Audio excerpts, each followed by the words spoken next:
Hi guys, అందరికీ దసరా శుభాకాంక్షలు. The review of Kantara chapter 1. ఇది 2022లో వచ్చిన కాంతారా మూవీ ప్రీక్వెల్. అసలు ప్రీక్వెల్ అని అనౌన్స్ చేసినప్పుడు ఒక క్యూరియాసిటీ ఉండే, దీనికి ప్రీక్వెల్ ఎలా ప్లాన్ చేస్తారని. కానీ Rishab Shetty vision and direction expectation మించే ఉంటాయి మూవీలో. ఇంకా మూవీ ఎలా ఉందన్న విషయానికి వస్తే నాకైతే డీసెంట్ అనిపించింది. డీసెంట్ అని ఎందుకు అన్నా అనేది మనం ఇండెప్త్ రివ్యూలో చూద్దాం.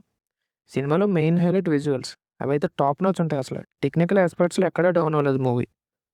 కాంతారా చాప్టర్ 1 బడ్జెట్ వచ్చేటప్పటికి అరౌండ్ 130 crore అని చెప్పారు. And around 2 or 48 minutes run time ఉంటుంది. బట్ ఆ స్టోరీ విజువల్స్కి ఎవ్రీ పైసా వర్త్ అనమాట.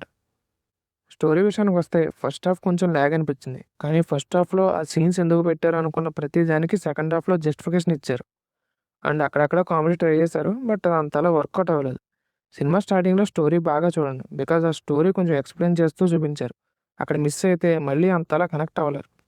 ఇంటర్వెల్ గురించి మాట్లాడితే సో అంత అసలు ఆ విఎఫ్ఎక్స్ విజువల్ ఫీస్ నాకైతే సెకండ్ హాఫ్ స్టార్టింగ్ మాత్రం ఎక్సలెంట్ అనిపించింది. కానీ వార్ సీన్స్ ఉంటాయి, అవి కొంచెం బాగా పెట్టుంటే ఇంకా బాగుండేది అనిపించింది. ఇంకా యాక్టింగ్ విషయానికి వస్తే రిషబ్ శెట్టి ఎక్సలెంట్ పర్ఫార్మెన్స్ ఇచ్చారు. హీరోయిన్ రుక్మిణి గారు and remaining all side actors వాళ్ళ రోల్స్కి జస్టిఫై చేశారు. ఈ మూవీలో మైనస్ అంటూ పెద్ద ఏమి ఉండవు భయ్య. నాకైతే స్టోరీలో ఒక రాజు ఉంటాడు, అతనుకున్న కొడుకు ప్లేస్లో ఇంకెవరన్నా చేసుంటే బాగుండి అనిపించింది. అంతే, అంతకుమించి మైనస్లే ఉండవు. ఇంకా ఫైనల్లీ దీనికి నేను ఇచ్చే రేటింగ్ 3/5. థియేటర్స్లోనే చూడండి, బికాస్ ఆ విజువల్స్, విఎఫ్ఎక్స్, రిషబ్ శెట్టి గారి యాక్టింగ్ చాలా బాగుంటాయి. లాస్ట్లో ఒక సర్ప్రైజ్ ఇచ్చారు, నాకైతే ఇలా అనిపించింది. ఇంకా లాక్కండి తెగుద్ది. నాకు అదే అనిపిస్తుంది.